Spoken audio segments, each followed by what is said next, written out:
Olá, doutoras e doutores, sejam bem-vindos ao mais novo episódio do Lawcast, podcast no qual transformamos desafios jurídicos em sucesso. Primeiramente, antes de apresentar a nossa querida convidada, queria pedir para vocês seguirem o nosso canal no Instagram, contador.adv, e também seguir a nossa rede social aqui no YouTube, porque diariamente colocaremos informações importantíssimas para o desenvolvimento do advogado e também dos escritórios de advocacia. E primeiramente, doutora, muito obrigado pela sua participação, é uma honra em receber a senhora. Honra minha. Estamos aqui com a doutora Priscila Limena, advogada, mãe, pianista e cantora. Acertei? Acertou.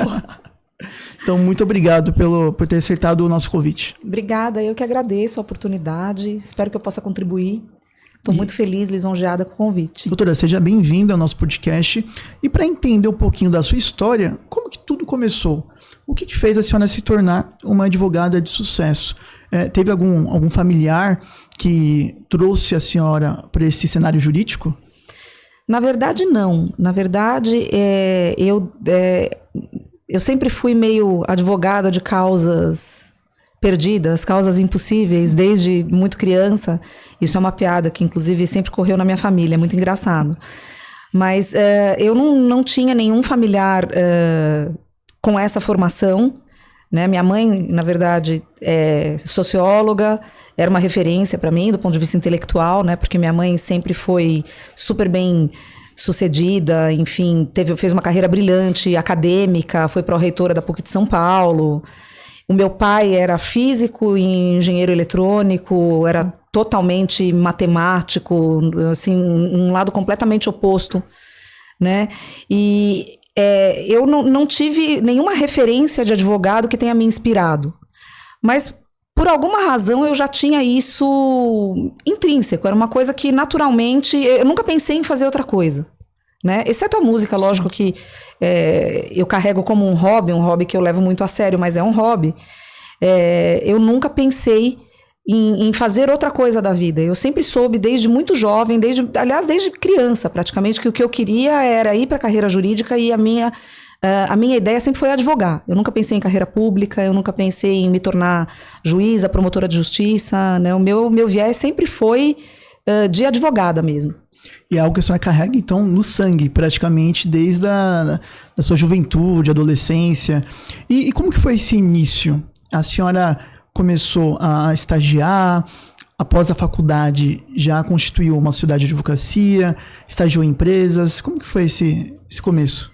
Eu tive uma formação bem diversificada e eu acho que isso é muito legal, né? Isso me trouxe uma bagagem importante e que me tornou capaz de discernir exatamente o que me fazia feliz, o que me preenchia, exatamente em que área eu gostaria de atuar.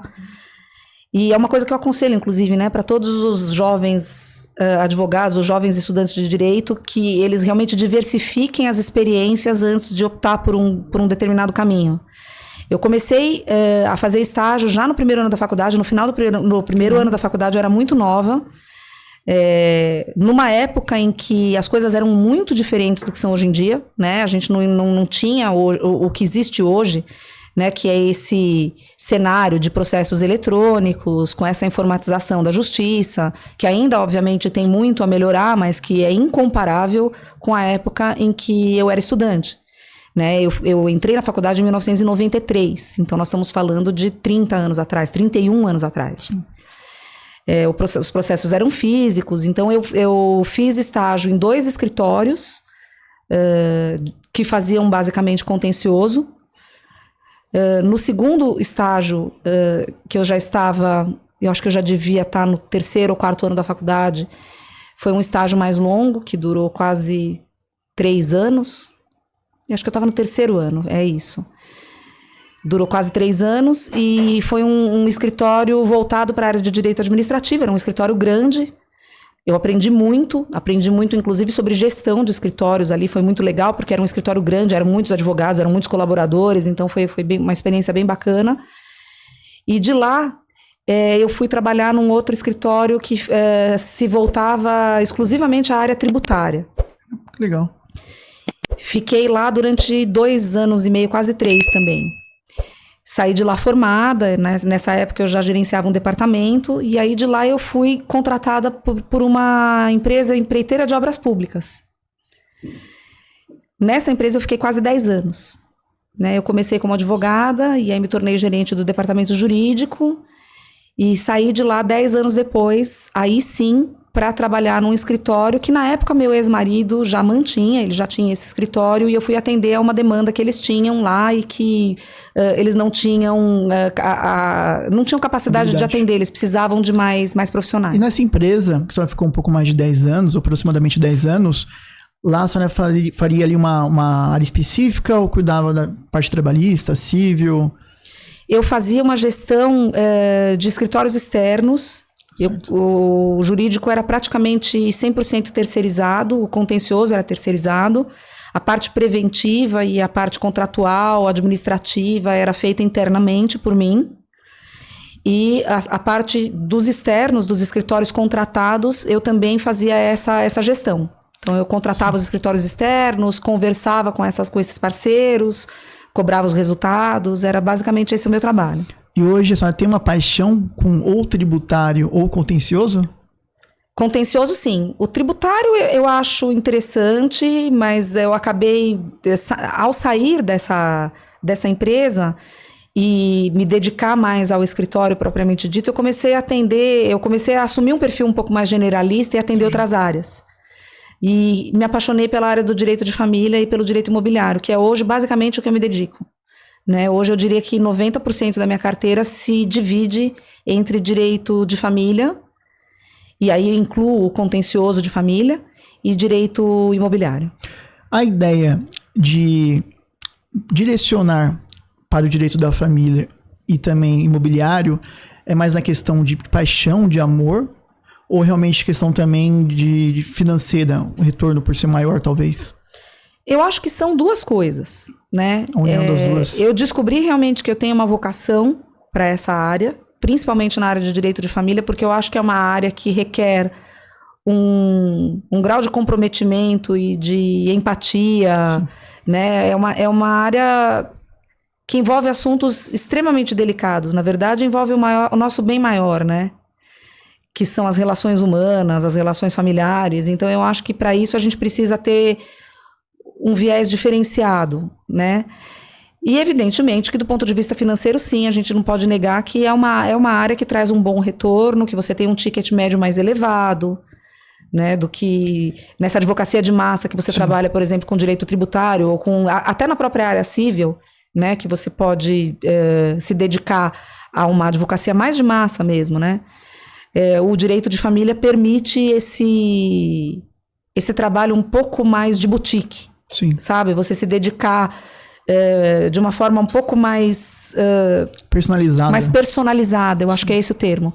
Mais personalizada, mais especial para aquele cliente especificamente. O cliente de direito de família, ele não quer uma advocacia geral, né? Sim. Ele quer um olhar especial para o caso dele, um olhar especial para aquele problema que ele tem.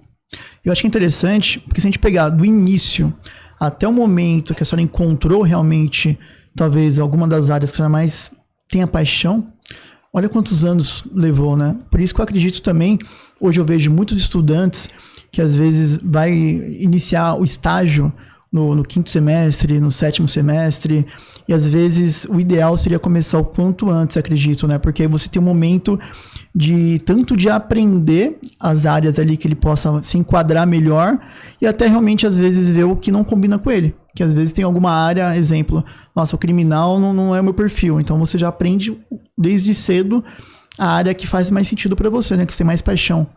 É como a gente sempre orienta, né, os jovens quando a gente está cogitando perfil de carreira, né, o que vai prestar de vestibular, quais são os cursos que interessam. É uma situação muito semelhante, né, só que aí voltada para a área do direito, né, dentro do direito, quais são as áreas com as quais você se identifica, qual é a área que te encanta, né? Então, quanto antes você começar a fazer uma experiência de estágio na área civil, criminal, tributária, trabalhista, previdenciária, enfim, família, todas essas áreas, antes você vai ter as referências que você precisa para tomar essa decisão no futuro e se dedicar a uma área específica. Né? E eu acho que isso começa com aquilo que não serve para você, né? Você vai ter uma experiência numa determinada área, e você vai dizer, não, realmente, eu acho que eu não me identifico com essa área, isso não serve para mim, eu não me interesso, isso não me empolga. Sim.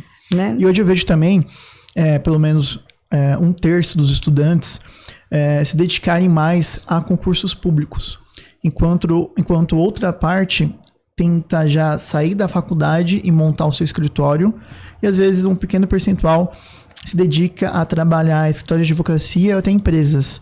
Você acredita que faz sentido o estudante já sair da faculdade de Direito e abrir o escritório, ou você acha que seria um mundo ideal ele praticar, ele errar com um dia de outro advogado, né, testando e aprendendo em outro escritório?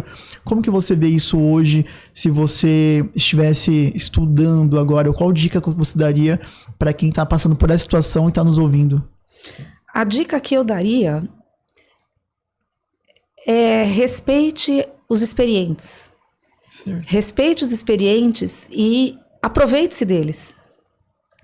Né? Aproveite-se no bom sentido. Sim. Eu acho que é muito importante que os novos advogados, os novos profissionais do direito entendam o quanto é importante formar parcerias. E parcerias, quando eu falo, né, eu falo na acepção ampla do termo, né? Eu acho que essas parcerias elas têm que acontecer em todas as áreas. Eu acho que mesmo aquele estudante que tem vocação para a carreira pública, né? Ele realmente sabe desde o início que ele quer se dedicar à carreira pública. Isso é muito bacana, uma carreira muito bonita, tem que ter vocação, não é simples como muita gente faz parecer, trabalha-se muito, né? Eu tenho muitos amigos que se dedicam à carreira pública e não é fácil, tem que ser muito valorizado, sim. Mas eu acho que é vocação, eu acho que não é para todos. Assim como eu acho que advogar também não é para todos. Eu acho que tudo isso tem a ver com o perfil mesmo, e a pessoa vai identificando isso não só ao longo do curso, mas para mim o ponto crucial para identificar isso é o trabalho, é pôr a mão na massa. Sim. Né? A prática, ela ensina de uma forma assim, que a teoria não chega nem perto. Né? É lógico que é importante se aperfeiçoar, se dedicar do ponto de vista acadêmico, estudar. O direito é uma área que exige muita dedicação, muito estudo, né? Eu entendo que mesmo com a tecnologia isso não mudou, isso é muito importante. A gente precisa entender que o direito, por si só, ele já é uma carreira, já é já exige uma dedicação e um aprofundamento muito grande, né? Para que você possa prestar um bom serviço, para que você possa executar um bom trabalho. Né? Tudo que é muito superficial acaba ficando meio capenga, né? Sim. Então a gente precisa mesmo estimular o aprofundamento do estudo, mas a prática, ela é fundamental. A senhora levou mais ou menos, acho que um pouco mais de 10 anos, né? Do período que estagiou, que passou aqueles 10 anos por uma empresa e que entrou no quadro societário de uma advocacia. Quais foram as maiores dificuldades que a senhora encontrou nesse momento? Na verdade, eu fui sócia de uma maneira informal durante um tempo, né, desse escritório ao qual eu me dediquei quase 14 anos. E a grande dificuldade, na verdade, numa sociedade é você conciliar todos os interesses e as diferenças de conceito, de gestão, o que é importante, o que não é, no que investir, no que não investir, o que é desnecessário, o que é fundamental para você manter um escritório, para você construir a imagem do seu escritório. Isso é uma coisa que as pessoas realmente... as pessoas pensam de formas muito diferentes. E esse primeiro escritório, ele era mais generalista ou especializado em algum nicho? Ele era mais generalista.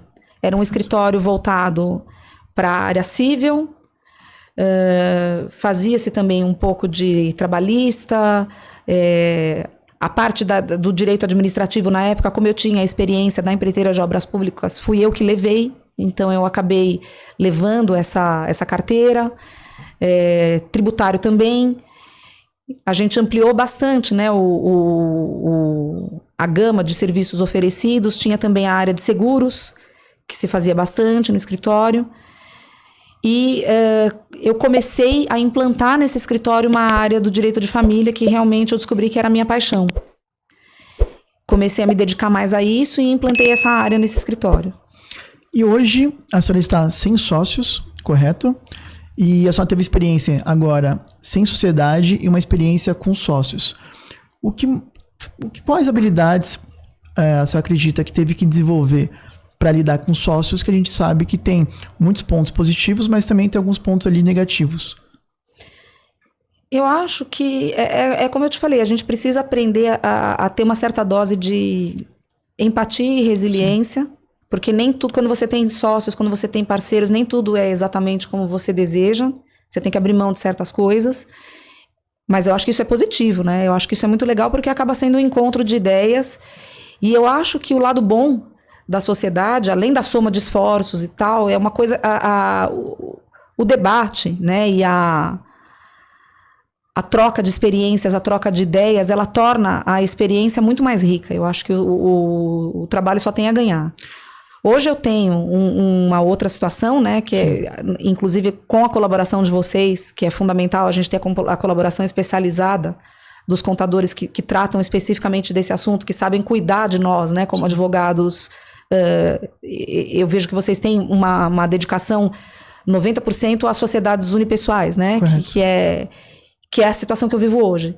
Que eu acho que não exclui parcerias. Sim. Eu acho que a gente precisa diferenciar sociedade de parceria. Então, para o advogado que está começando agora, já está empreendendo ou pensa em empreender, hoje você indicaria ou daria como dica, ao invés de ter sócios, talvez pensar com outros olhos ali, com bons olhos, para a questão de parceria, ao menos de início, ou não, ou vai de perfil também, e dependendo da situação, vale a pena ter sócios, para quem está começando agora? Eu acho que vai muito de perfil, mas eu acho que sociedade é uma coisa muito séria. É um casamento, né? É um casamento e divórcio nunca é legal, né? Mesmo quando a gente deseja o divórcio, e eu falo isso com conhecimento de causa, né? Porque eu faço muitos, né? Na minha área é o que eu mais vejo.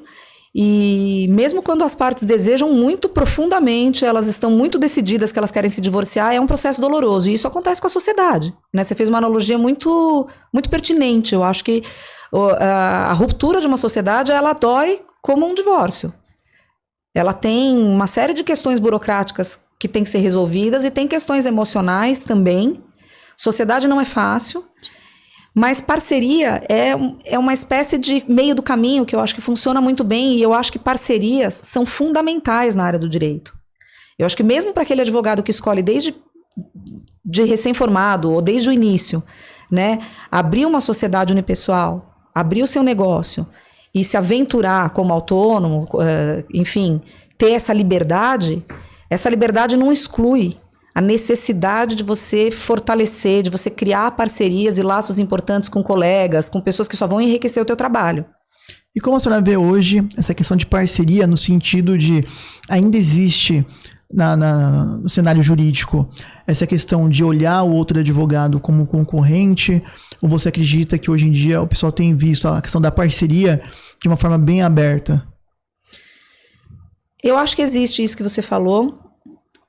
Eu acho que é bem forte, né? Essa coisa combativa, que também está na natureza da advocacia, né? Sim. O advogado, normalmente ele escolhe essa carreira, e quem escolhe advogar, quem escolhe realmente estar do lado de cá, né? Quer dizer, não se dedicar a uma carreira pública, não prestar um concurso público, quer dizer, a pessoa que opta pela advocacia, ela já tem que ter naturalmente um viés mais combativo, né? E então é meio inevitável que a pessoa enxergue o outro como um oponente, como um adversário. Mas eu acho que a experiência vai mostrando que não é assim. Eu acho que as parcerias, elas tendem a trazer resultados muito mais positivos do que as pessoas costumam pensar. E para quem está começando agora, ou não está conseguindo ter muito resultado já empreendendo na advocacia, que infelizmente o cenário atual, uma grande parte dos advogados não conseguem sobreviver da advocacia, só que a gente vê uma outra fatia tendo excelentes resultados. Não sei se você já notou essa questão, qual que seria a diferença, ou qual dica que você poderia dar para que esse advogado que não está conseguindo ter resultado, que às vezes tem que dividir o seu trabalho ali um pouco na área jurídica, um pouco em outra área para conseguir manter as contas, o que você acha que ele poderia fazer de diferente para conseguir tem um retorno financeiro na área do direito? É como eu te falei antes, que eu reforço isso. São, para mim, 2 elementos fundamentais. Dedicação, né? No sentido de dedicação acadêmica mesmo, sim, né? Se aprofundar, estudar, se aperfeiçoar é fundamental. O mercado está aí, é muito competitivo. E tem muita gente boa, né? E tem muita gente dedicada, que está disposta a se aprofundar e a se dedicar de verdade, né? Para o cliente. Isso eu acho que é uma das dicas que eu daria. E a segunda é o fortalecimento das parcerias, porque eu acho que hoje em dia, e principalmente com o advento da tecnologia, e hoje a gente vê um cenário completamente diferente, né, do que eu vivenciei quando eu me formei, há quase 30 anos, eu acho que as parcerias são, sim, fundamentais, e é importante enxergá-las não como um adversário, como um oponente, é importante enxergá-las como uma possibilidade de ganho, como uma possibilidade de dividir experiência, de dividir conhecimento e dividir ganhos. Sim. E hoje, se a senhora começasse tudo novamente, você optaria por uma advocacia nichada, específica, em um setor, ou você acredita que nesse início possa fazer sentido a questão mais generalista? Olha, Felipe, eu acho que tem coisas que vão acontecendo naturalmente na vida, sim, da gente, né? Então a gente não escolhe muito. Mas se eu puder apostar hoje, eu acredito que um advogado que tem um perfil mais generalista, mesmo que ele seja dedicado a uma área, né? E que ele se aprofunde numa determinada área, mas é importante não esquecer as demais e não ter um perfil muito específico. Eu acho que se você tem uma visão macro do problema, você pode dar uma assistência muito mais completa para o seu cliente. Então, aquele advogado que consegue enxergar, eu vou dar um exemplo prático, tá? Você vai fazer um divórcio, você vai fazer um inventário, você vai fazer resolver algum conflito da área da família e sucessões, que traz repercussões tributárias, que traz repercussões de gestão, repercussões administrativas, né? Muitas vezes até repercussões de crédito, e isso impacta na área civil. Então, o advogado que consegue ter esse olhar, ele sai na frente. Sim. E nessa questão, que a senhora mencionou da família e de um olhar um pouco mais amplo, acredito que também, nesse ponto, possa fazer sentido uma parceria, né? Porque às vezes o advogado, ele quer pegar o bolo todo ali, toda a parte, e às vezes ele dividindo um pouco desse bolo, até nessa questão do exemplo, onde abrange outras áreas, eu acho que acaba todo mundo podendo ganhar, aí vira um ganha-ganha. Sem dúvida. Sem dúvida. E eu acho que é esse o segredo. Eu acho que quando eu toco no tópico parcerias, é exatamente isso. Eu acho que a gente só tem a ganhar. Porque você vai oferecer para o seu cliente uma assistência, não só uma assistência especializada, mas como uma assistência responsável. Sim.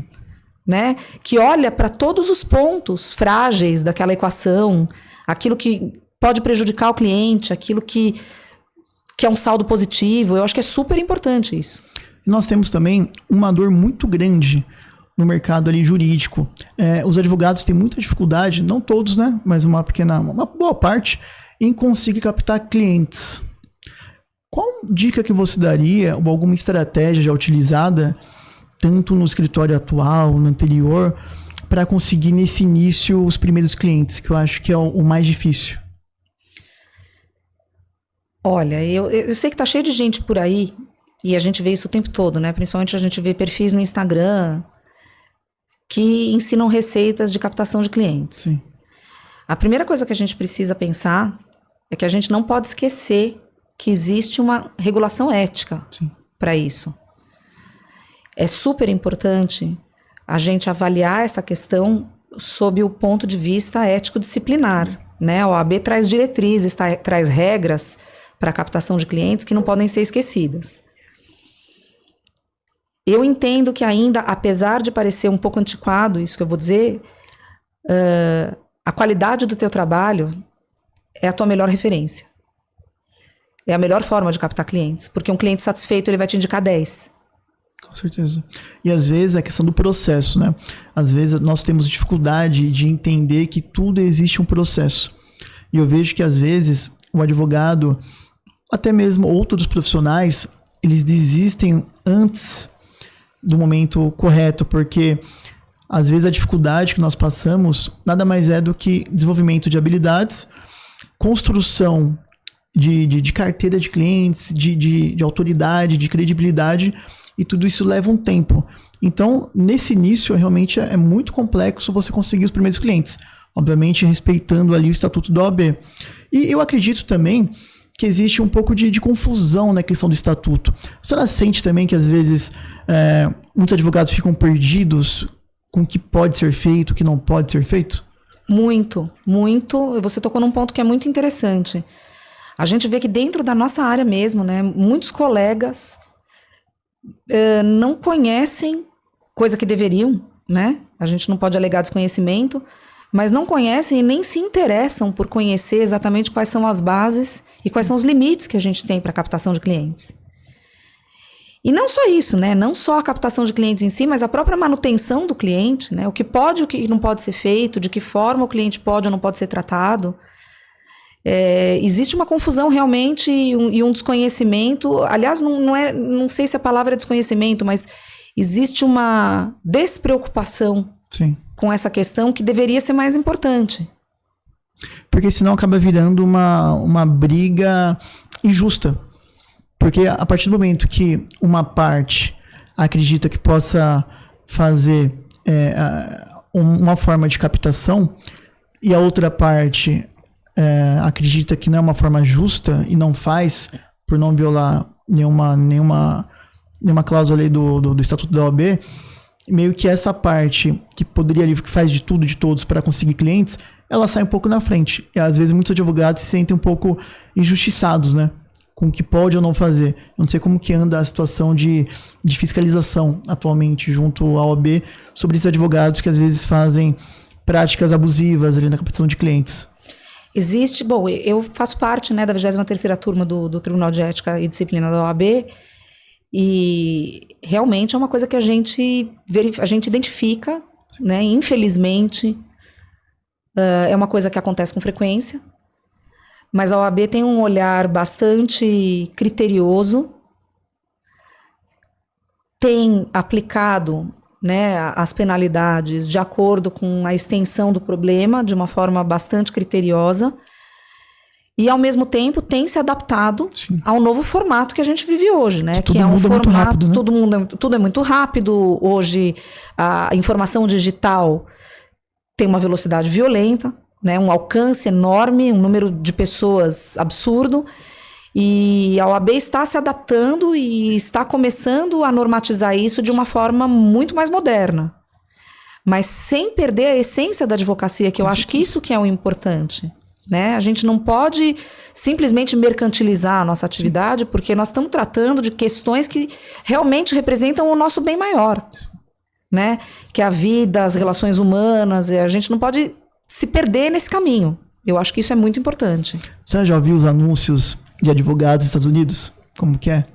É que lá existe uma normativa muito diferente da nossa, né? Lá você vai a um banheiro no estádio, tem um flyer, assim... Deu uma louca no gerente, advogado... Assim, é surreal. Acidente de trânsito, ligue 1-800 e o número em seguida. Quer dizer, assim, é muito diferente da realidade brasileira. Com certeza. E eu até convido, para quem está nos assistindo, mesmo que você conheça, que você tenha amizades com alguns advogados ali que às vezes foge um pouquinho da regra, eu acho que vale a pena você se manter dentro da regra, até para você fazer as coisas de forma correta, porque a gente nada mais é do que nós colhemos o que plantamos, né? Então, às vezes, quando nós fazemos alguma coisa assim fora da regra, porque você começa a ver o vizinho ali conseguindo mais clientes que você, às vezes dá vontade de fazer também a coisa errada. Então, acho que faz sentido e vale a pena o advogado manter os pés no chão, sempre ficar atento ao estatuto, às mudanças, né? Porque, às vezes, o advogado ele não acompanha essas mudanças e, às vezes, tem a cabeça lá atrás, como era antigamente. Mas acho bem bacana ele ficar ali com os pés no chão para não correr nenhum risco e sempre se atualizar. Porque, hoje em dia, você pode fazer conteúdos na internet, obviamente que uma forma não mercantilizada, mas às vezes conteúdo técnico que pode ajudar a população. Sem dúvida, e isso é permitido, né? Agora, é uma coisa muito engraçada, porque assim, a advocacia, ela é uma relação de profunda confiança entre o cliente e o advogado, né? Então, você contrataria um advogado que anuncia na porta do banheiro do estádio? De forma alguma. É essa que é a questão, quer dizer, você contrataria aquele advogado que te foi recomendado, aquela pessoa que, o seu melhor amigo, né, o seu, sei lá, seus pais, seus vizinhos, algum conhecido seu te recomendou e falou, olha, esse cara é bom, né, ele realmente entrega o que ele promete, ele é comprometido, ele é correto, ele é ético, ele faz um bom trabalho, ele é dedicado. Existe uma oferta muito grande hoje em função da tecnologia, tá todo mundo anunciando no Instagram, etc, etc, mas a gente não conhece as pessoas, né? Sim, sem querer, obviamente, mas é um fato. Questionar a qualidade do trabalho ou a competência dessas pessoas que estão se expondo mais, né? Eu não acho que isso seja errado, não é isso, mas eu acho que tem que haver parcimônia, tem que haver bom senso. Querendo ou não, o advogado, ele não é que nem uma empresa convencional que tem um nome fantasia. Ele carrega o nome e o sobrenome na empresa, né, na sociedade. Então, eu acho que o advogado ele tem muito dessa questão de autoridade, de credibilidade. E a pergunta que eu teria para fazer para a senhora é a seguinte. Hoje, a senhora acha que os melhores clientes estão nas indicações, estão no network, ou teria alguma outra estratégia assim, que a senhora utiliza para conseguir esses bons clientes? Eu ainda acho que a velha receita é a que funciona melhor. São as indicações e como eu falei, a qualidade do teu trabalho é o teu cartão de visitas. Sim. Né? Então, assim, existem vários perfis de escritórios, né? Existem escritórios grandes que se dedicam, por exemplo, à advocacia de massa. Obviamente, isso aí é um viés muito diferente, por exemplo, da minha atividade. Eu faço uma advocacia mais de boutique. Sim. Né? Então, assim, eu lido com questões muito pessoais. O meu cliente, ele quer o meu olhar. Né? Ele confia em mim para realizar aquele trabalho. Não dá para ser algo pré-pronto, né? Tem que ser algo não é uma feito coisa que tem, exatamente, não é uma coisa que tem uma receita, sim, uma coisa que tem um formulário, né, que serve para todo mundo. É uma questão pontual, específica, especial para aquela pessoa. Né? Na área que eu me dedico, obviamente. Sim. Existem áreas na advocacia de massa em que as coisas são mais generalizadas e aí talvez essa outra receita funcione melhor. Né? Você consegue captar mais clientes e oferecer um serviço que é mais generalizado. A famosa questão das teses, né? Que existem teses jurídicas que valem para todo mundo, que todas as empresas têm aquele determinado tipo de problema. Então, na área tributária, isso funciona muito bem. Na área administrativa, muitas vezes funciona muito bem. Até na área civil, né? Na área de recuperação de seguros, cobranças, etc. Bancário. Né? Existem coisas que são questões que, inclusive, viram teses, né? Viram repercussão geral nos tribunais superiores. Mas, dependendo da área a que você se dedicar, e aí eu estou falando especialmente na área de família, por exemplo, o seu cliente, ele quer o seu olhar, ele quer ser especial, ele quer se sentir especial. E isso faz toda a diferença. Isso traz 10 indicações. Quando ele se sente especial e se sente acolhido, ele traz 10 indicações. E hoje, nos tempos atuais, ou até imaginando os próximos anos, teria alguma área que a senhora olha como um forte potencial ali de resultados, de ganhos, que os advogados poderiam olhar com outros olhos? Eu acho que existe uma tendência muito interessante do direito digital, principalmente sob a ótica de crimes digitais, consumidor, que é uma área que tem que ser explorada e que eu acho que tem um mercado enorme, super bacana e super valorizado, e que eu acho que hoje quem é jovem e está se formando deveria se dedicar e explorar bastante, porque eu acho que tem um mercadão aí que está disponível, porque hoje em dia a gente não pode pensar em nada do nosso dia a dia sem a tecnologia. Com certeza. Tudo passa pela tecnologia, em todas as áreas da vida. Né? Então, de alguma forma, o direito digital, né, a repercussão da responsabilidade digital, da tecnologia, etc., na vida das pessoas, vai trazer consequências jurídicas. Eu acho que isso é um território muito bacana para ser explorado. E já aproveitando a questão da tecnologia, a senhora vê com bons olhos, não sei se a senhora está acompanhando de perto, a questão das inteligências artificiais. Você verifica essa questão como algo bom para os advogados, por exemplo, na otimização de processos, de tempo, ou você também vê com um pouco de temor essa questão? Eu tenho mais temor do que esperança.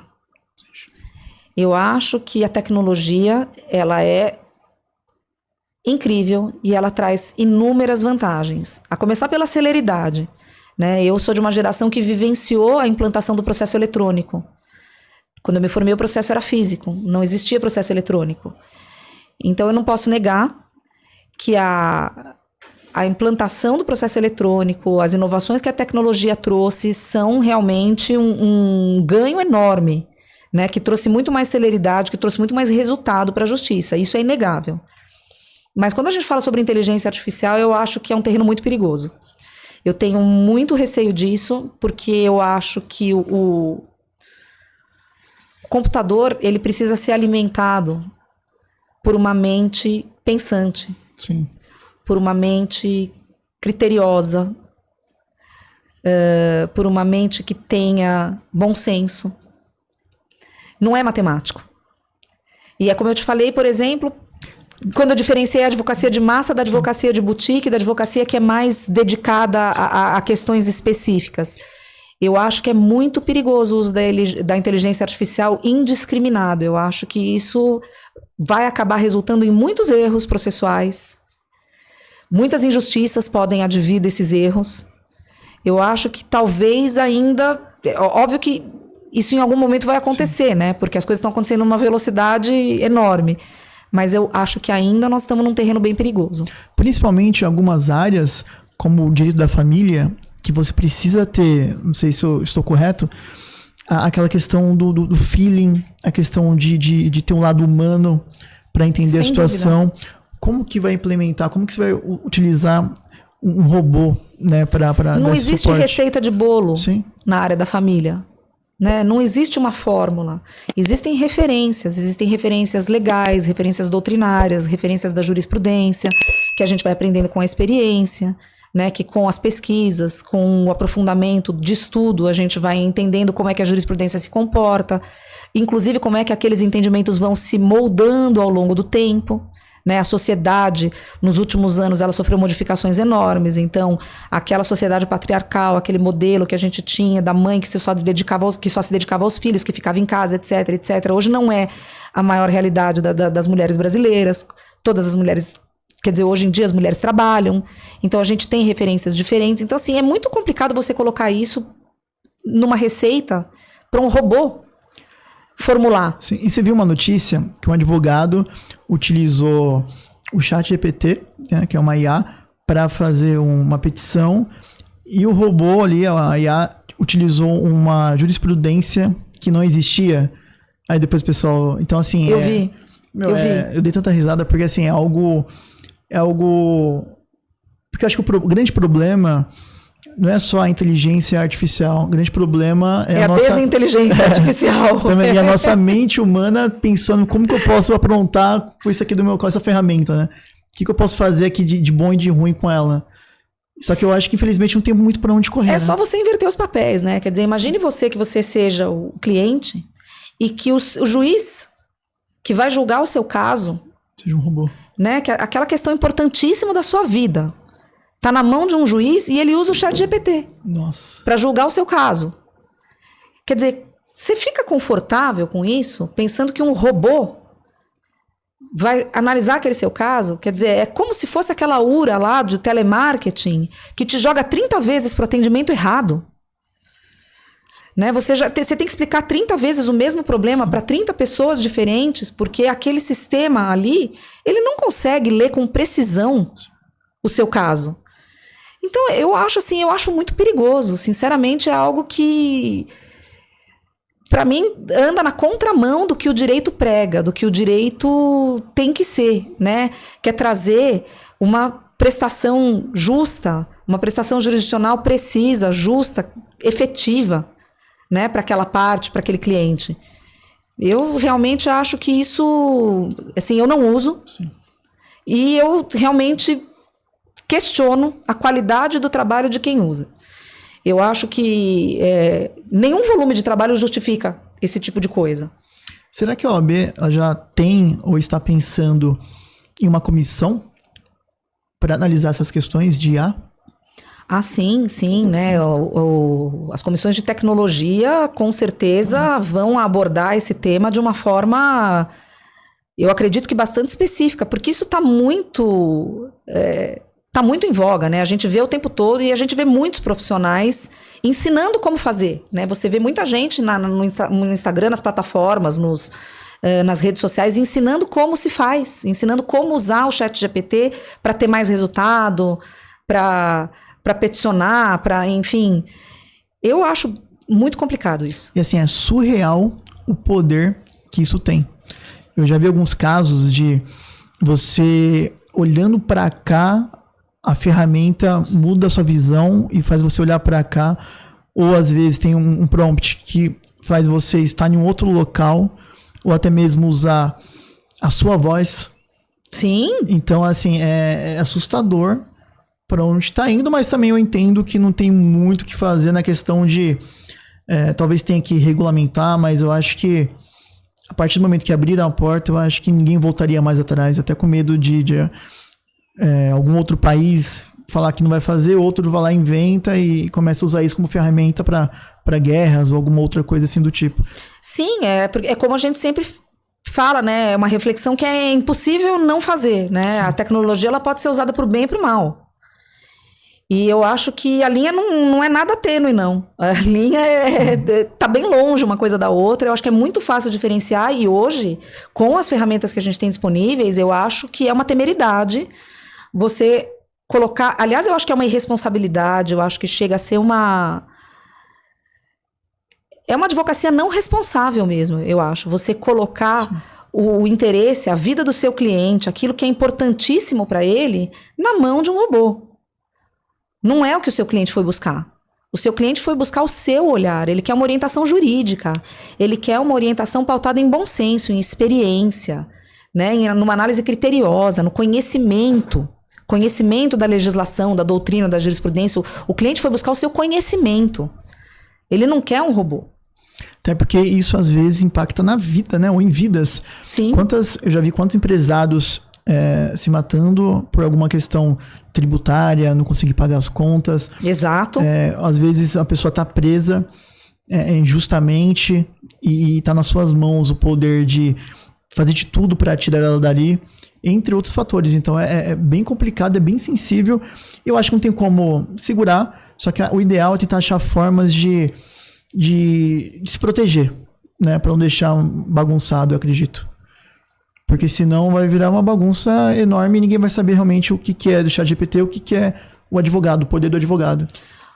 Eu vou ser bem sincera, Felipe, por enquanto eu acho que é muito fácil identificar. Eu não sei se a gente vai perder o controle, talvez isso que você está pontuando aí, isso que você está ponderando é uma coisa a se pensar. Eu acho que a coisa está enveredando por um lado que realmente pode ser que a gente comece a perder o controle. Mas hoje em dia é fácil identificar. É fácil identificar um plágio. Sim, sim. É fácil identificar um advogado que não se aprofunda. É fácil identificar um trabalho raso. E o cliente sabe identificar. Sim. A gente não pode achar que o cliente não sabe. O cliente é o primeiro a identificar. Sabe a diferença, né? Do que é de qualidade e o que não é. Ele fica insatisfeito. Sim. E ele sente que ele não está sendo compreendido. Ele sente que o problema dele não está tendo a devida atenção. É lógico que a gente tem que... né, separar o joio do trigo. E a gente sabe que existe também uma injustiça, né? Que existe uma coisa que... a comunidade jurídica reclama muito, os advogados falam muito, porque os clientes só reclamam, etc. E, de fato, a gente precisa separar o que é uma reclamação justa do que é uma implicância pura e simples, né? Mas o cliente sabe se ele está bem assistido ou não. Sim. Doutora, a senhora tocou num ponto um pouco mais cedo, muito importante, que é a sua saída de uma sociedade para constituir uma nova, só que sozinha. Após ter passado alguns anos com sócios, com uma outra sociedade, quando a senhora iniciou essa nova empreitada, como que foi? Foi o que a senhora imaginava? Foi melhor? Foi pior? Teve muitas dificuldades nesse caminho? Olha, Felipe, é um caminho difícil, né? Trabalha-se muito, porque principalmente quando você escolhe montar uma sociedade unipessoal, é você, né? Então você tem que estar 100% do tempo se dedicando àquilo, disponível para os seus clientes. Hoje em dia, a gente não tem mais horário comercial. Isso não é uma realidade só minha, eu acho que isso é uma realidade de todas as áreas, e principalmente nas áreas de serviços, e principalmente nas áreas de serviços mais personalizados, que as pessoas buscam isso, as pessoas buscam esse conforto. Óbvio que a gente tem que impor certos limites, a gente tem que aprender com a experiência a se posicionar, né, a determinar um horário de atendimento, até para que você consiga desligar, consiga recarregar suas baterias e no dia seguinte recomeçar do zero e prestar um bom serviço, senão se você não desliga também, você fica o tempo todo no limite, né? Então, assim, é uma empreitada que exige muita dedicação, exige um planejamento, um fluxo de caixa planejado principalmente, porque na nossa área as coisas são bastante inconstantes. Oscila muito. Né? Oscila bastante, sim. Então tem meses em que você ganha muito melhor do que outros meses em que você praticamente fatura muito pouco.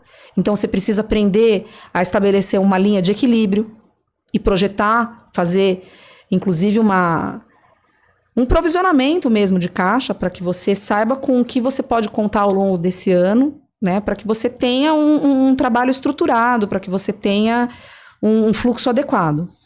Acho que esse é um ponto muito importante, porque às vezes o advogado, ele acredita que para ter uma boa advocacia, ser bem sucedido, ele às vezes precisa ser excelente tecnicamente.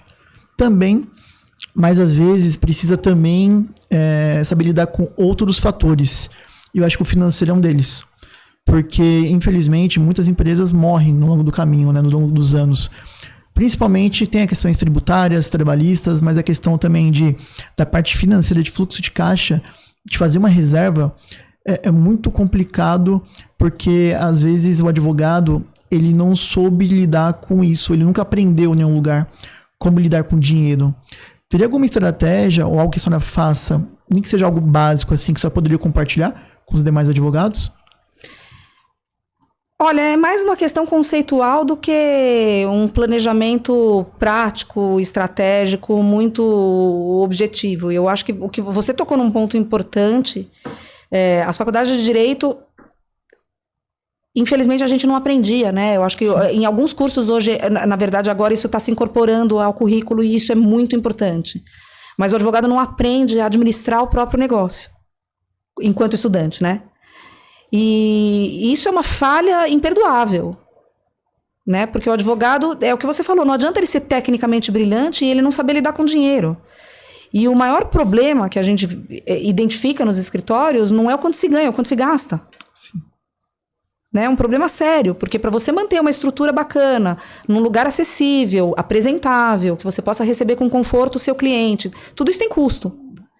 E isso tem que ser rigorosamente planejado. Essa reserva, esse fluxo de caixa, por exemplo, de você estabelecer qual que é a minha média, quer dizer, sei lá, você pega lá 2 anos, 3 anos de faturamento de uma empresa, né? De uma empresa individual de advocacia. Quanto que eu ganho? Então, eu vou fazer um provisionamento de 6 a 12 meses dos meus ganhos como uma reserva, né? Para numa eventualidade. Se eu tiver um declínio nos meus ganhos, eu não preciso me descapitalizar, eu tenho essa reserva. Então, é importante ter, às vezes eu acho até que falta, e para isso a gente também pode recorrer a uma consultoria especializada, uma parceria não só contábil, como também financeira. Né? Ter um consultor financeiro que vá te mostrar quais são os melhores caminhos, o que você vai poupar em nome da sua empresa, que tipo de reserva você vai fazer para sua pessoa física. Né? Eu não tenho dúvida, por exemplo, que a sociedade individual ela provoca uma economia tributária que é brutal. Com certeza. E eu ainda vejo colegas que preferem trabalhar como pessoas físicas. E é uma coisa que eu não entendo. 2, também não entendo. Então, eu acho que, assim, se valer dessas parcerias e dessas consultorias especializadas e reconhecer que a gente tem essa falha, né? Porque a formação jurídica não traz essa habilidade. A gente não aprende isso. Alguns têm essa habilidade natural, né? Alguns têm habilidade de fazer negócio, têm habilidade de gerir negócios. Mas a maioria não tem, né? Quem escolhe a carreira jurídica, principalmente na área contenciosa, né? Geralmente tem dificuldade mesmo para administrar esse tipo de questão. E sobre essa questão de ter um parceiro especializado, eu acredito que a senhora já passou por contabilidades que não são especializadas no cenário jurídico e contabilidade atualmente que é especializada no setor jurídico. Você vê uma grande diferença? Você acredita que os advogados deveriam procurar por parceiros estratégicos que possam somar com as habilidades que ele possui? Mas eu não tenho a menor dúvida disso. E eu vou te dar exemplos práticos. Eu não tenho a menor dúvida de que a assessoria especializada em advogados, ela traz ganhos que são indiscutíveis. Principalmente porque o contabilista que tem um conhecimento da atividade jurídica mais profundo, ele consegue identificar a diferença que existe, por exemplo, na gestão de pagamentos. Então, por exemplo, quando você recebe honorários de entes públicos, de entes privados, de que forma você tem que faturar esses honorários, para quem você emite nota, né? Uma contabilidade especializada nesse tipo de cenário, ela sabe tirar dúvidas que um contador, sem tirar a expertise dos contadores, porque eu acho que assim, a formação é ampla, não tenho a menor dúvida. Mas talvez aquele contador que é mais generalista, ele não vivenciou na prática essa situação que o advogado precisa e que pode trazer repercussões sérias tributárias. Com certeza. E um ponto muito importante também, a questão da formação do advogado, eu acredito que talvez não se resuma apenas ao advogado. Eu vejo muitas faculdades hoje em dia, até mesmo faculdades de contabilidade, que elas ensinam o profissional a ser um bom contador, a ser um bom advogado, a ser um bom engenheiro. Mas eu não tenho conhecimento de faculdades, e se existia muito pouca, que ensina você ser empresário contábil, que você ensina a ter uma empresa, uma sociedade de advocacia, porque são coisas distintas. Quando você prepara o advogado para o mercado de trabalho, ele vai com algumas habilidades que são interessantes, são muito boas, só que talvez, caso ele queira empreender, ele fica um pouco deficitário, talvez, dessas habilidades que uma sociedade, que uma questão de lidar com pessoas, de liderar, de saber lidar com o dinheiro, ficaria em falta. E às vezes acredito que é por isso que tantas empresas fecham ao longo dos anos. Eu concordo com você, mas eu acho que isso daí é uma questão cultural, além de tudo. Eu não acho que isso teria que ser ensinado só na faculdade, não. Eu acho que isso é uma coisa, e que, na verdade, a gente tem visto nos projetos educacionais, em muitas escolas isso já está acontecendo, e existem essas... Hoje, assim, eu tenho uma filha que hoje já é adulta, né, mas que pegou um pouco dessa transformação do ensino médio com o ingresso de algumas competências que não existiam no currículo anterior, como, por exemplo, gestão de negócios. Né? Eu acho que é uma coisa que, assim como eu acho que algumas questões de direito deveriam ser ensinadas no ensino médio. Verdade. Algumas noções básicas, né, de direito civil, algumas noções de direito empresarial, quer dizer, o que é uma pessoa física, o que é uma pessoa jurídica, o que é imposto de renda, quer dizer, eu acho que o jovem já deveria sair da escola, sabendo alguns conceitos básicos que não são ensinados. E que muitas vezes não são ensinados nem na faculdade. Sim. E até para não ser enganado, né? Quantas pessoas, quanta população, às vezes cai em golpe, esses joguinhos que tem muito por aí, jogo de azar. Sim. Às vezes, golpe realmente num comércio que você vai comprar alguma coisa. Eu acho que a questão desse conhecimento, ele deveria vir ali realmente da escola. Porque às vezes quem ensina para essa pessoa são pais, só que os pais, infelizmente, às vezes não teve um conhecimento para conseguir ensinar de uma forma adequada. Ele vai ensinando o que ele acreditou, como ele viveu, a experiência dele. E às vezes esse filho, ele vai muito no exemplo, né? E às vezes não é um bom exemplo. Sim, a gente, na verdade, infelizmente, nós estamos falando de um país que tem uma educação muito deficitária. Sim. Né? Então, assim, isso seria o mundo ideal, né? Que na escola pública, principalmente, no ensino público, a gente tivesse essas noções básicas de direito, essas noções básicas de gestão financeira, gestão de negócios, quer dizer que os próprios jovens saíssem do ensino médio com um mínimo de conhecimento, um mínimo de referência. Não é nada aprofundado, obviamente, porque seriam muito jovens, mas um mínimo de referência sobre essas questões. Para na faculdade, ou até na vida prática, né? Muitos não têm a oportunidade de concluir um ensino superior. Mas aprender certos conceitos que não são ensinados. E a gente vê isso, quer dizer, nem na faculdade não adianta, porque o sujeito se forma depois de 5 anos de faculdade de Direito e ele continua sem saber. Porque essa questão não é abordada. Sim. Não se aborda a gestão financeira, não se aborda a gestão de negócios, gestão de pessoas. Né? Você vai lidar com o público, você vai ter funcionários, você vai ter colaboradores, você vai ter clientes. Como lidar com isso? Como aprender a gerir essas pessoas, a administrar essas pessoas? Isso não é ensinado. Não, com certeza. E agora me fala uma coisa. Como a senhora te dá tempo para, além de ter uma advocacia de sucesso atualmente, ainda se dedicar à música? Tocar piano, cantar? Isso sempre foi uma paixão, né? Isso sempre foi um hobby levado muito a sério, desde muito jovem, aliás, desde criança, na verdade. Então, é uma coisa... Eu acho que a gente tem que arrumar tempo, sim. Eu acho que todo mundo tem esse direito de encontrar uma paixão, encontrar aquilo que faz bem, aquilo que faz você desligar e que leva você para uma outra dimensão e te traz aquela dose de equilíbrio, né? Aquela dose de prazer que eu acho que é muito importante na vida para recarregar a bateria. E até ajuda, né? Na área, porque... Com certeza. Você consegue ficar... Você esvazia um pouco aquela memória cachê, né? Sim, sem adrenalina. Às vezes tem algum problema que você não consegue resolver. Aí você faz alguma coisa, você desestressa, vai para um hobby. Aí quando você volta, nossa, a solução é essa. Tão simples, não pensei antes. Eu acho que a melhor terapia que tem, óbvio, assim, sem desmerecer nenhum tipo de terapia, né, especializado, até porque eu também faço, eu acho que é importante. Eu acho que a terapia enfim, com psicólogo, psicoterapeuta, seja lá o que for, a linha que for, eu acho que é super válida, super legal e faço há muitos anos. Recomendo, que eu acho que é muito, muito positivo. Mas eu acho que não existe terapia melhor do que você se dedicar a algo que te dá prazer, se dedicar a algo que você goste. Qualquer tipo de hobby, pode ser um esporte, pode ser a música, pode ser uma leitura, pode ser jardinagem, sei lá, mas eu acho que a pessoa precisa disso, eu acho que todo mundo precisa disso. Sabia que eu não tinha esse entendimento? E de pouco tempo para cá eu comecei a ter, porque eu sempre fui movido por outros motivos. Sendo bem realista, sempre fui movido por dinheiro. Onde o dinheiro estava, eu queria estar ali por perto. Só que vendo hoje, eu acredito que a diferença de quem tem sucesso para quem não tem sucesso, óbvio que tem muitas variáveis, é a questão da paixão.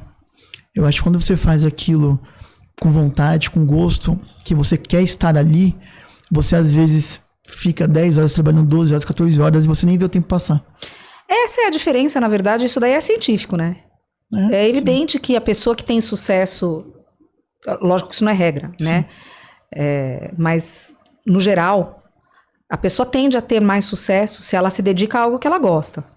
O que não significa que ela vai gostar daquilo 100% do tempo. E esse é um erro muito comum. É um erro muito comum e é um problema que a gente vê nas gerações atuais, que as pessoas ficam muito insatisfeitas porque existe um imediatismo. Na área do direito, então, é brutal isso. Né? Porque o sujeito quer propor uma ação e ele quer resultado imediato. Isso não existe. Né? O processo tem um tempo. Não dá para ser imediatista. A gente tem que ter senso de realidade, senso de tempo, de duração, explicar isso para o cliente, para que o cliente tenha a expectativa correta de tempo.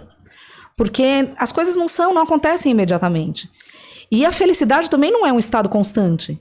Sim. Por mais que você ame o que você faz, por mais que você seja feliz com a escolha que você fez profissional, você não vai gostar daquele trabalho 365 dias por ano.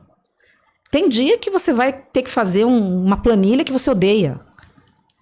Tem dia que você vai ter que ir conversar com um juiz, com um promotor, enfim, tratar de um assunto que para você é desagradável, ou conversar com algum desafeto seu, né? Então, assim, nem sempre o seu trabalho vai ser 100% agradável, não vai estar tudo lindo. Tem dia que você vai querer estar na praia e, infelizmente, você tem que fazer uma audiência. Isso faz parte da vida de todo mundo. O problema é o nível de expectativa. Né? Então, assim, o jovem hoje, ele quer estar feliz profissionalmente, realizado e ganhar milhões 100% do tempo. E isso não existe, isso é inviável. Só que isso é muito pouco falado, né? Dificilmente eu vejo alguém falando sobre isso. Porque realmente, eu já ouvi muitos advogados reclamando, não sei se eu tenho um dom para ser advogado, vocação para ser advogado, porque eu gosto de fazer tal coisa, mas, isso aqui para mim, nossa, eu odeio fazer. Mas é normal já fazer, né? É aquilo que a gente veio falando, né? Assim, é o nível de expectativa e senso de realidade mesmo. Porque dentro de uma profissão, dentro de uma área de conhecimento, sempre vai existir aquilo que você faz melhor, aquilo que você faz pior, aquilo que você gosta mais, aquilo que você gosta menos e até aquilo que você detesta. Sim. Né? Tem advogado que adora fazer conta, que adora fazer planilha. Tem advogado que odeia, que não sabe fazer conta demais. Né? Então, assim, a gente precisa ter uma referência mais realista do que é possível, do que é viável. E não querer exigir ser feliz 100% do tempo, se sentir realizado profissionalmente 100% do tempo, achar que realização profissional é só retorno financeiro também, eu acho que é um engano muito grande. Até porque, se fosse receita de sucesso, não ia ter tanto bilionário infeliz. Sim. Né? Então, assim, não é esse o ponto. Eu acho que, assim, é uma conjunção de fatores. Né? A gente tem que ter retorno financeiro, a gente tem que estar a maior parte do tempo satisfeito, feliz e dedicado e motivado a fazer aquele trabalho. Eu acho que isso é uma referência importante, você se sentir motivado a fazer. Quando você vai desmotivado todos os dias para o escritório, alguma coisa tem errado. Né? Realmente alguma coisa não está certa ali. Mas assim, se na maior parte do tempo você está feliz, você se empolga, você tem prazer em estudar aquele caso e tal, é porque você de fato tem essa vocação. Aí você tem que alinhar a sua expectativa àquilo que é possível dentro da realidade. Mas sem querer falar mal, mas já falando um pouquinho, você também acha que tem um pouco de relação com alguns influencers, redes sociais, porque às vezes é vendido para quem está estudando, para quem está começando, que é muito fácil abrir uma sociedade, é muito fácil ganhar o primeiro 1 milhão em 30 dias, conquiste 100 clientes, nananã. E às vezes a pessoa, ela compra aquela ideia, ela compra aquele carro importado que o influencer está usando, e às vezes ele não consegue ter um resultado parecido, obviamente, porque não tem receita de bolo, como a senhora mencionou, e aí ele fica infeliz, ele fica, nossa, mas eu acho que eu não sirvo para ser advogado. Você acha que tem ligação também um pouquinho com influência ou não? Eu tenho certeza. É como eu te falei, a tecnologia, ela traz coisas magníficas, mas ela tem um lado péssimo, negativo, que pode induzir a todo mundo é feliz na rede social, né? Sim. Todo mundo é feliz, bonito e bem-sucedido. E brilhante profissionalmente, e milionário. Só que na vida real não é assim. Né? A gente não sabe como é que são aquelas pessoas atrás das câmeras. Como que é aquela pessoa de fato? E outra coisa, é aquilo que eu repeti agora há pouco. Eu acho que, assim, o sucesso, ele não necessariamente está ligado só ao dinheiro. Sim. Né? A satisfação profissional, ela não tem relação direta e absoluta com o teu saldo bancário. Não é só isso. Né? Só que uma coisa é consequência da outra. Com certeza. Né? O retorno financeiro, ele é consequência da sua satisfação. Aquela pessoa que vai trabalhar satisfeita e motivada, ela produz melhor, ela produz mais. Quem produz mais tem mais retorno. É uma equação muito simples. Quem produz pouco, quem vai desmotivado, quem falta ao trabalho, quem não se dedica, quem não estuda aquele caso, tende ao fracasso. Né? Se você não propuser corretamente uma ação, não estudar corretamente o caso do seu cliente, não se aprofundar o suficiente, não der o melhor que você pode para trazer o resultado para o seu cliente, se você não trouxer resultado para o cliente, você não terá o resultado. E nada contra também os influencers, porque tem muitos influencers que ajudam o advogado. Às vezes ensinando algo técnico, às vezes passando uma visão um pouco diferente. É realmente minha crítica em cima daquelas pessoas que vendem ali falsas expectativas, né? Falsas esperanças. Eu não tenho nada contra, não, os influencers e os operadores do direito que usam as plataformas digitais, que usam as redes sociais. Eu não tenho nada contra. E como eu te falei, como a gente conversou agora há pouco, eu acho que dentro dos parâmetros ético-disciplinares, né, respeitando a normativa, a ética, eu não vejo nenhum problema no uso da rede social. Aliás, eu só vejo ganhos. Eu acho que traz boas referências, traz orientação. Eu acho que é bacana. Eu só acho que a gente corre um risco muito sério de perder a mão, né? E de gerar nas pessoas, isso que você mencionou agora há pouco, de uma forma muito pertinente, que é uma falsa expectativa daquilo que é viável na advocacia. Né, uma vida de glamour e de luxo e do primeiro milhão antes dos 30 anos, etc, etc, que na prática ela é muito difícil. Nós temos uma infinidade de profissionais. Hoje nós temos um quadro da OAB com 500 mil advogados. Né? Então, assim, em São Paulo. Sim. Então, assim, existe muita gente boa, existe muita gente capacitada, muita gente disposta a prestar um serviço de qualidade. A concorrência aumentou muito, o que também é bom, porque cada um se desenvolve cada vez mais, né? É bom para o cliente. E é bom para o advogado que o estimula, né, a melhorar sempre, a estar sempre à frente. Né? É uma competitividade que pode ser positiva. Sim. Doutora, eu vou fazer 2 perguntas. Nós abrimos na rede social para coletar algumas perguntas que os seguidores gostariam de fazer para a senhora. Então não me responsabiliza pelas perguntas, talvez seja uma ou outra polêmica. E aí a primeira dúvida é a seguinte. Doutora, o que tem de melhor e pior na advocacia atualmente? O que tem de melhor e pior na advocacia? Pergunta difícil. É uma pergunta difícil, mas o que tem de pior e melhor na advocacia, eu acho que é o que sempre teve. Eu acho que o que tem de melhor na advocacia é a satisfação que a gente tem, que não tem preço e não tem nada a ver com honorários. Quando a gente traz uma solução para um cliente, quando a gente acolhe um cliente e essa pessoa sai satisfeita, essa pessoa sai renovada do seu escritório. Isso para mim não tem preço, isso para mim ainda continua sendo o melhor da advocacia, sabe? Você se sentir responsável por um resultado bacana que você proporcionou para alguém. Isso para mim não tem preço, isso é o melhor que eu posso identificar na minha atividade. O que tem de pior na advocacia, aí eu não entendi qual foi o viés da pergunta. Se é o pior na advocacia para mim, para a senhora, ou se é o pior na advocacia em geral. Acho que para a senhora, o que a senhora mudaria se fosse possível? Acredito que vai nessa linha. Ou não teria nada ali que a senhora mudaria? Eu acho que eu cheguei num patamar na minha carreira e assim, em função até da minha idade, do meu tempo de formação, que eu acho que eu já estou mais resiliente. Eu acho que eu não... talvez o que eu mudaria, eu acho que eu já comecei a mudar. Entendi. Na idade que eu cheguei, né, no tempo de experiência que eu tenho, eu acho que eu já comecei a mudar. Que muitas vezes é essa coisa, é aprender a desacelerar um pouco, é aprender a ser menos imediatista. Eu já fui como os jovens de 20 anos de hoje, né, de querer o resultado imediato, num tempo em que as coisas eram muito mais lentas do que hoje. Sim.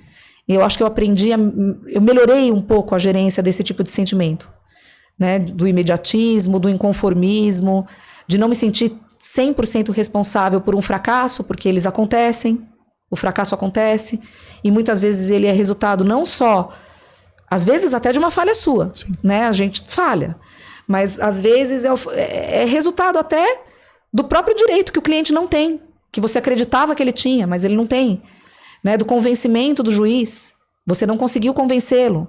Então, assim, eu era muito irresignada, isso é uma coisa que eu aprendi a melhorar. Eu aprendi a administrar e me ficar menos inconformada quando eu tenho um fracasso. Não, perfeito. E essa aqui é um pouco complexa. Sou estudante do 4º ano e meu sonho é trabalhar na área criminal. A senhora acredita que ainda hoje exista ou possa existir alguma questão de assédio? Você acha que seria uma área boa para iniciar uma advogada mulher atualmente? Não sei se a senhora tem muito conhecimento na área criminal. Eu acho que o assédio é um problema que existe em todas as áreas. Não só na área jurídica, e dentro da área jurídica, em todas as áreas do direito. Não só na criminal, talvez. Não só na criminal. Eu identifico isso e a gente tem histórico, a gente tem relatos de muitas mulheres da advocacia que sofreram ou sofrem, que passaram por esse tipo de experiência. Então, assim, é algo real. É algo que não pode ser desprezado. Não tenho vivência na área criminal, né? Quando eu preciso de uma assistência criminal, eu tenho uma parceria com um escritório que eu contrato, que obviamente trata muito bem as mulheres. Eu não tenho, assim, nada para dizer a esse respeito. Mas, assim, a gente não pode negar que é uma questão cultural do nosso país. Isso existe, né? Existe uma questão importante de assédio que não pode ser negligenciada. E é muito triste, né, que uma mulher que queira se dedicar a uma determinada área se preocupe com isso, tenha que se preocupar com isso. A gente precisa superar essa barreira. Isso precisa acabar. Acredito que é porque é uma área, tem muitos homens, né? Acho que muito machista, talvez. Sim, é uma preocupação muito legítima, Sim. Né, dessa internauta. É muito legítima a preocupação. A gente fica, realmente, a gente só pode lamentar que nós mulheres, precisemos passar por isso e precisemos pensar se vamos ou não entrar numa determinada área, porque pode haver mais ou menos assédio. É triste isso. É verdade. Doutora, estamos chegando no final, infelizmente. Teria algum assunto, alguma dica que você daria para aquele advogado que está ali com o seu escritório de advocacia, com dificuldades? Teria algo que você poderia falar para ele que ele não desista, para que ele continue, para que ele consiga performar? A dica é sempre a mesma. Se planeje, sempre. Planejamento é tudo. Sim. Né? Planejamento. Até para iniciar. Exatamente. Né? As coisas sem planejamento não funcionam. Sim. Né? Não acredite que se a gente vai levando, a gente consegue fazer funcionar, porque não é assim que funciona. A gente precisa, para tudo na vida, a gente precisa de planejamento. Então, eu acho que assim, se planejar, se dedicar, se aperfeiçoar e, acima de tudo, se dedicar de verdade ao cliente. Tá de coração aberto para o cliente, porque é isso que o cliente deseja. A gente não pode esquecer que atrás de um processo existem pessoas, existem vidas, existem questões muito importantes, questões que muitas vezes são determinantes na vida das pessoas. Para você pode ser só um processo. Para aquele cliente é a vida dele que está em jogo. Então, assim, a gente não pode esquecer esse olhar pessoal, esse olhar humano, que para mim faz toda a diferença na advocacia. Perfeito, doutora. Muitíssimo obrigado por ter aceitado o nosso convite. Foi um bate-papo que eu não imaginava, excelente, realmente. A senhora queria deixar algum comentário, alguma informação adicional, alguma rede social? Na verdade, a minha rede social é pessoal, né? Eu não tenho ainda esse trabalho... Por enquanto. Por enquanto. É como eu te falei, eu não questiono isso, eu acho que isso é muito válido. Eu acho que isso bem utilizado, de forma ética e responsável, só traz ganhos. Com certeza. Pessoal, muito obrigado por ter acompanhado até este momento. Não se esqueça de se inscrever no nosso canal, que é muito importante para o crescimento desse projeto. E muito obrigado e até o próximo episódio.